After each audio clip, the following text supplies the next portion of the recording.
Blood sacrifice for fame. A lot of you won't get this, but those of you who are up on entertainment already know the truth.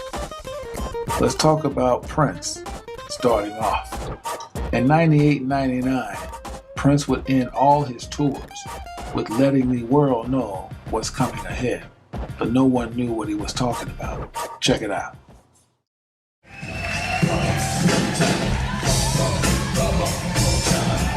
We got one more, and we gonna get out.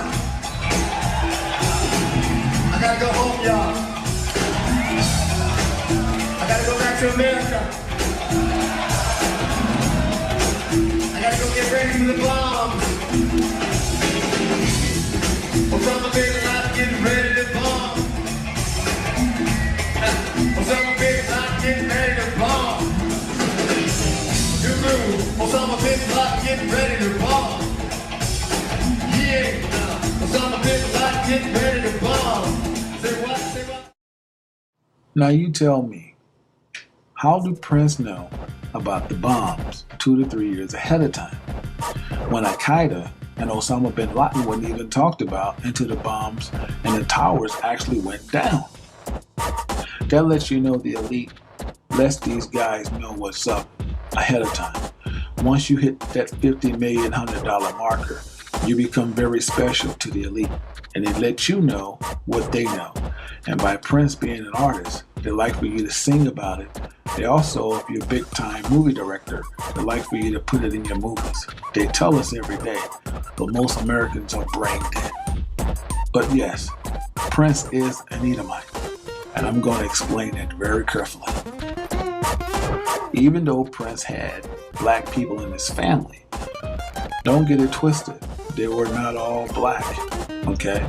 As seen here. Here's the man that brought Prince in the world, John Nelson.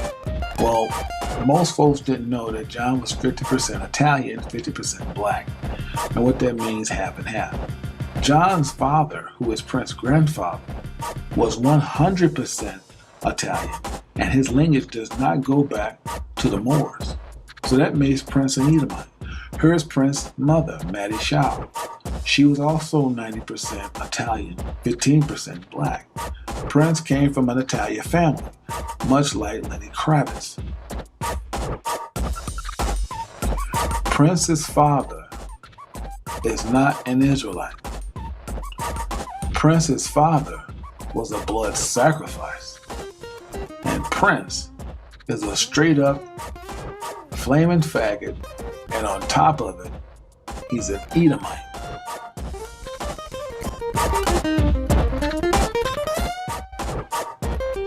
Prince's father dies.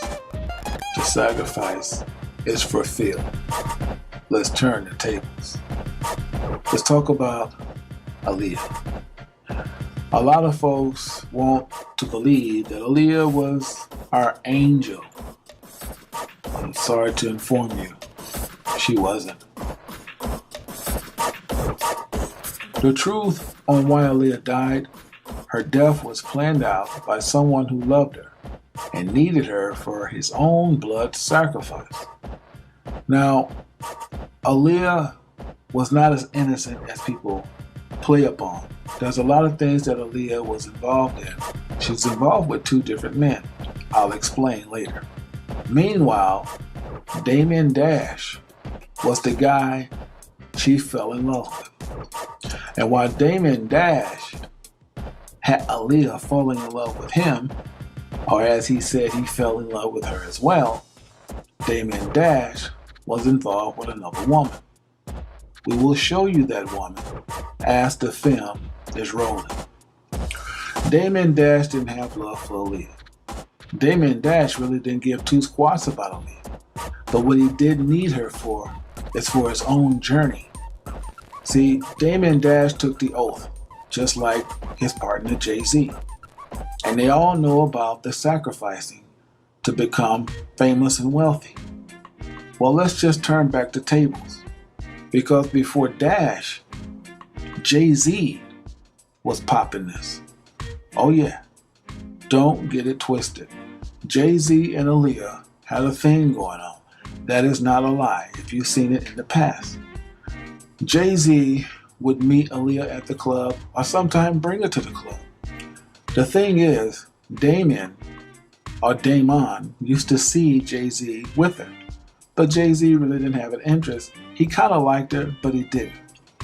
Dash really wanted her for other reasons, as seen here. Aaliyah was kind of giving out, I hate to say it this way, but Aaliyah was kind of giving out like a joint. She was what they call a jump around with these two particular guys. In Aaliyah's last film, she plays this demonic vampire evil witch. It's amazing that certain roles you take can depict how your life will play out. And the final role that Aaliyah played, she played this witch being turned into ash into stone. But little did she know that playing a film would come out to be reality. Aaliyah playing Nosedive because it was way overweight. Everyone aboard pretty much died. But during that day, after the shoot, Rock the Boat, Damon was calling Aaliyah pretty often. He was begging her to get on that plane so he could see her, so he said. See, it was all in the plans. Aaliyah was the blood sacrifice so that Damon could reach his fortune and his fame. I'll explain it as the film rolls. During the funeral, the guys come out with one hand over another. That's to let the elite know that the sacrifice have taken place and now they're at the finale.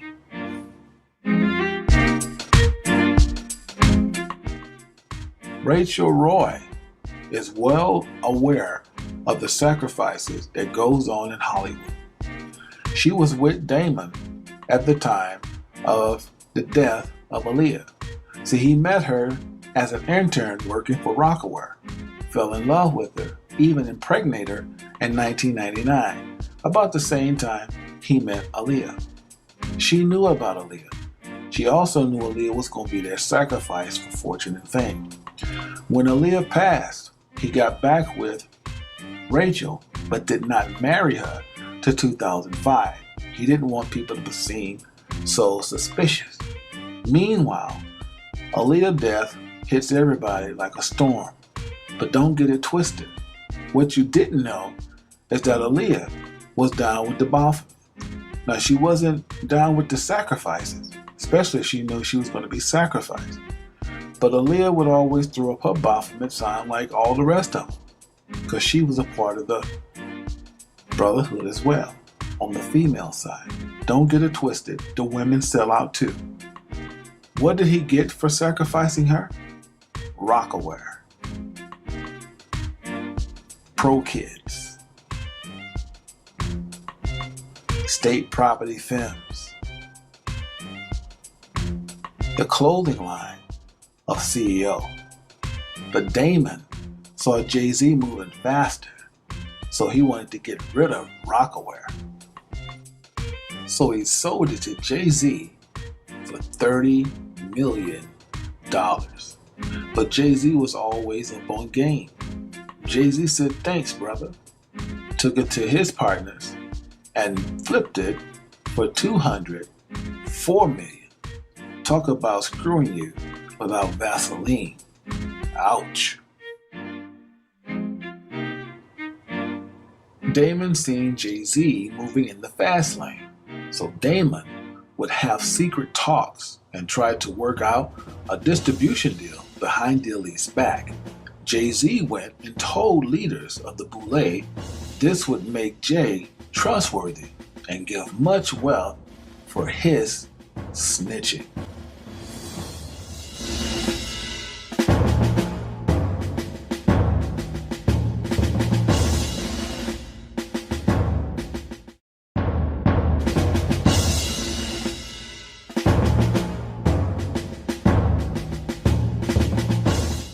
Jay-Z was rewarded very well for his role in snitching on Damon Dash.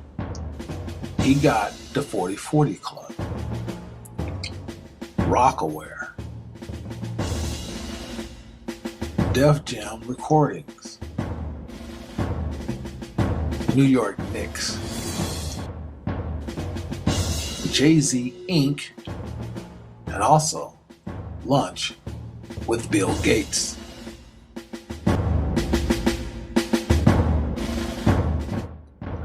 After DeBoule talked to Jay-Z, Damon Dash and his partners in crime would not be the same. A part of the deal that they was trying to do, J. Prince from Rap-A-Lot Records, Irv Gotti from Murder Inc., and last, Mr. Suge Knight. All these guys was trying to do a distribution deal behind the Elites back. But what they didn't know is no black man's gonna run nothing in Hollywood as long as white folks control it. So they called the FBI, who's on payroll, to shake these guys down. And boy, didn't they shake them down. J. Prince was stricken. He was hit with all kind of fines. He was damn near going broke. But if he could produce a blood sacrifice that would give him some royalties back. And he did. With Pimp C. Pimp C did not die of an overdose cough syrup. He was held down and gave a lethal injection. Now Suge Knight's a little bit different, because in the mid-90s, Suge wanted wealth fast and quick. Who did they get him to sacrifice? Oh, come on, y'all should know that. Tupac Shakur.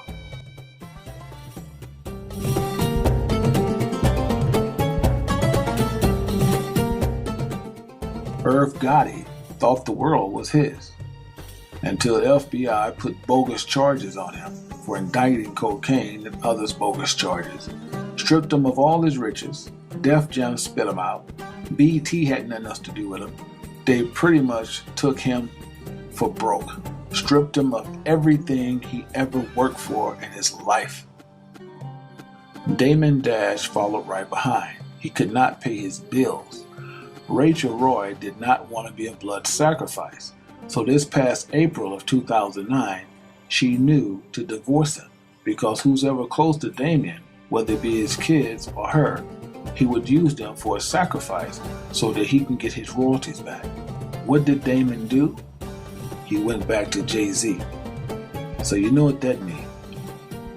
Dash is officially Jay-Z's bitch. Michael Jackson died on a drug overdose. Michael did not die of complications of the heart.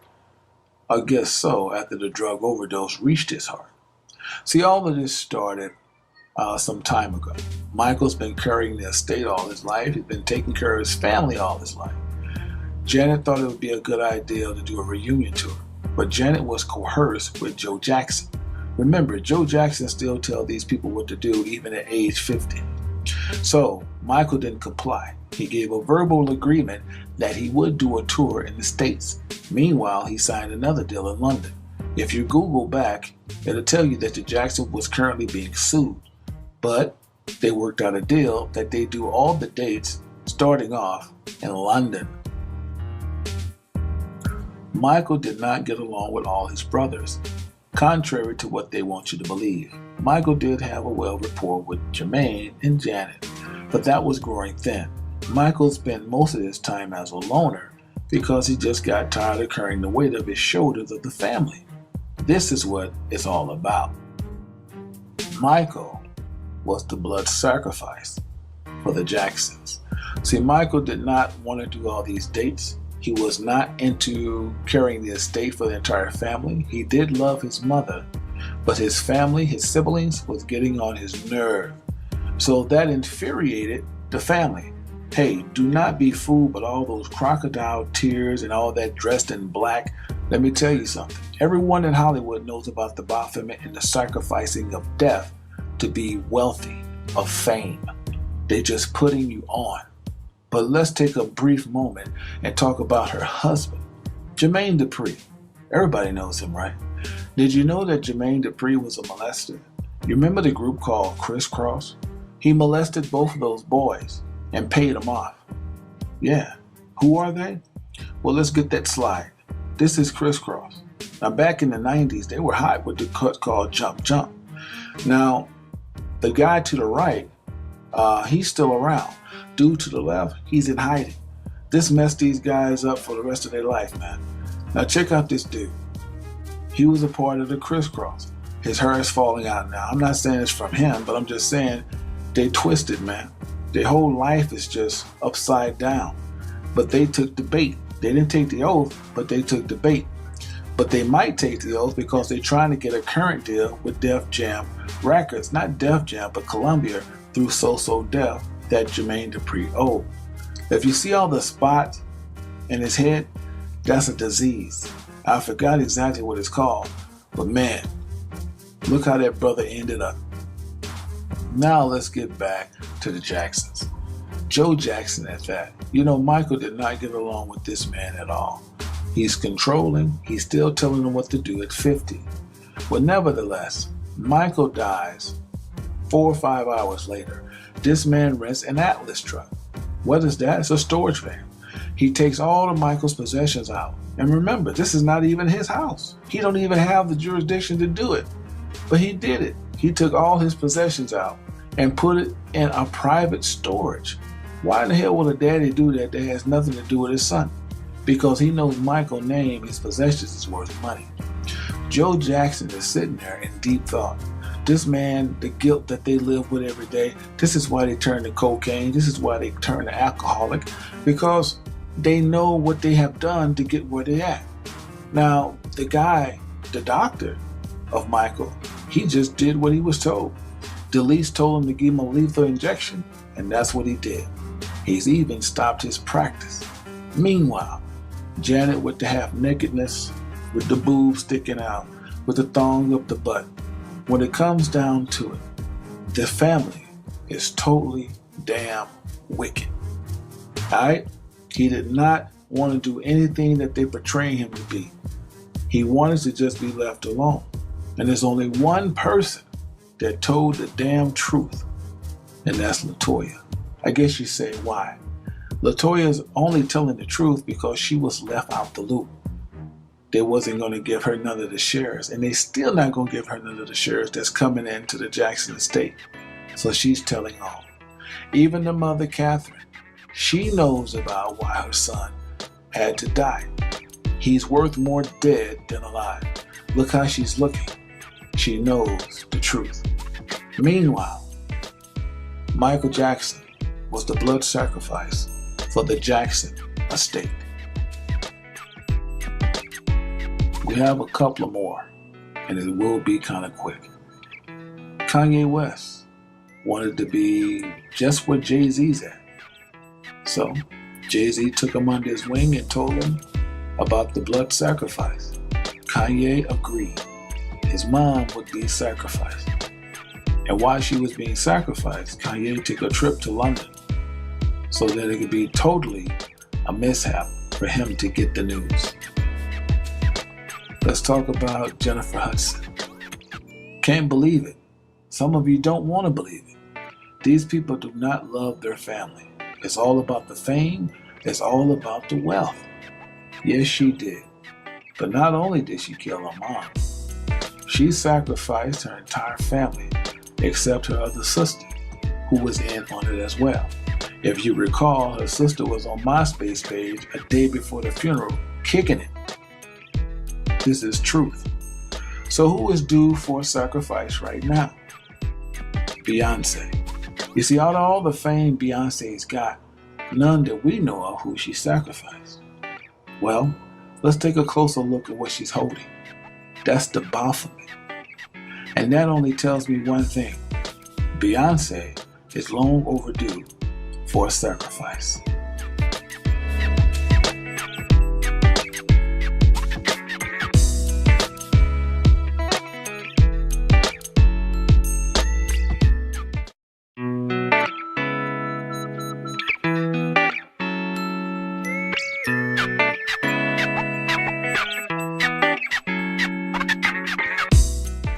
Truth is always true. Shalom.